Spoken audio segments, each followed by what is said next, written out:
initially, was there something called Christianity outside of Africa?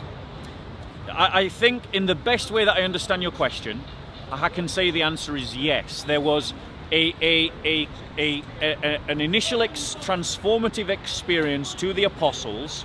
But what you've got to understand, Leon, and I think many of you... I'm just asking for clarity. Yeah, I'm going to. But what you've got to understand, Leon, is that there was no Pan-Africanism back then. There was a Roman Empire that stretched across the Mediterranean basin, and people in that empire didn't think of themselves as African or Middle Eastern or European. They thought of themselves by their tribe, whatever that tribe happened to be, and then they thought of themselves as Roman subjects or as Roman citizens. And that is how their matrix of identity was operating. So when Christianity spread, it spread in the incubator of the Roman Empire, which was around the Mediterranean basin, including North Africa. And North Africans played their part in forming the ecclesiology. They played their part in forming the church. And actually, that's just a fancy word for church. They played their part in defending orthodoxy, in defending the teaching of the apostles. I want to know if the fundamentals was... The fundamentals, before it came to yes, with the apostles. And what happened is, the Africans then developed on top of their teaching. Just like the Europeans developed on top of their teaching. And that development had its major hiccup in the 5th century, and God willing should have come to some kind of resolution, but we don't know what the future might have held, because what then happened is that Arab Muslims invaded non-Muslim lands, imposed Islam on those areas, and slowly destroyed the African church. Except in Egypt and Ethiopia, where Ethiopians fought to defend their Christian identity against numerous Islamic jihads. And there is a new jihad starting in Ethiopia that the world needs to hear about and the world needs to stand against. There is a slave trade going off in Africa, an Islamic one, where black children are still being sold. And the world needs to hear about it and stand against it. Because I can stand here confidently as a white man and say that Christianity is as much African as it is European. The only reason why Christianity became viewed as a European thing is because Christians in Europe managed to stop the Islamic armies from conquering our lands in a way that the African Christians did not manage to. And so Christianity developed from a position of power in Europe, where it developed as a position of persecution in Egypt. But, Leon, Christianity did develop as a position of power in Ethiopia. For 2,000 years, the Ethiopians alone, amongst all African peoples, managed to determine their own lives. They were the only African nation that managed to stop Islamic deliberate jihads. They managed not only to survive them but to repel them, but then they also managed to stop the colonial armies as well.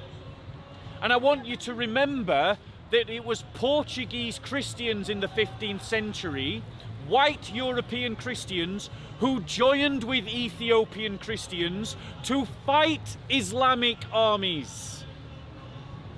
Why? Because those Portuguese Christians recognized that when they looked at the black African Ethiopian, they recognized that they were looking at a brother and sister in Christ.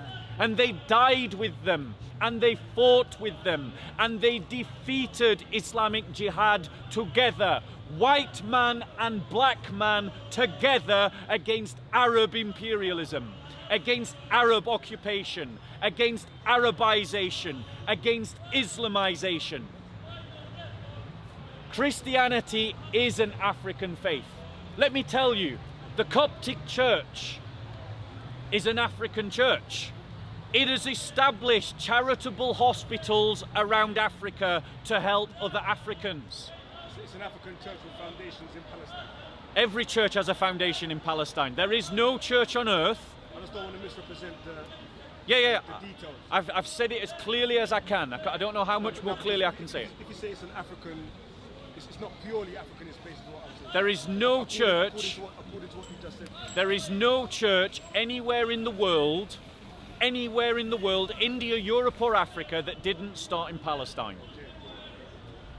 However, when it took roots in Africa, the Copts made it their own. I'm with that. They made it their faith. It wasn't imposed upon them. Remember, Leon, that Christianity didn't start as an empire. It didn't start with the sword in its hand. It started amongst the common man. It started at the ground level. Christians were persecuted for their first 300 years. So when Christianity blossomed in Coptic Egypt, I don't know if Coptopia is the way to describe it, but when it established itself in Egypt, it established itself by the willing acceptance of the people, not through imposition, not through persecution, like the Christians of Egypt suffered under the Islamic caliphates, when their churches were destroyed, when their churches were desecrated, when their brothers and sisters were told that they couldn't do their processions in the streets, that they couldn't ring their bells, that they couldn't have their churches next to a mosque, when they had to go to the caliph even to ask to repair their churches.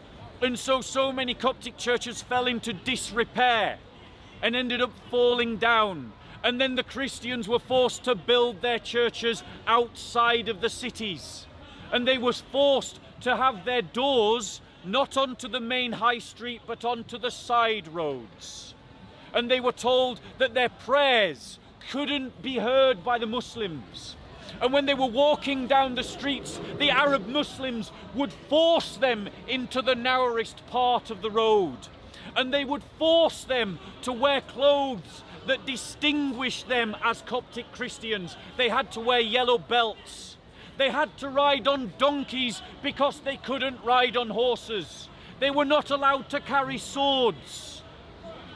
This is how the Arab Muslims destroyed African Christianity across the whole of North Africa and damaged African Christianity in Egypt. Perfect. And all of you black nationalists, Hebrew Israelites, Nation of Islam, Callum philosophy, you're all silent about it because you're intimidated by Muslim gangs in the hood.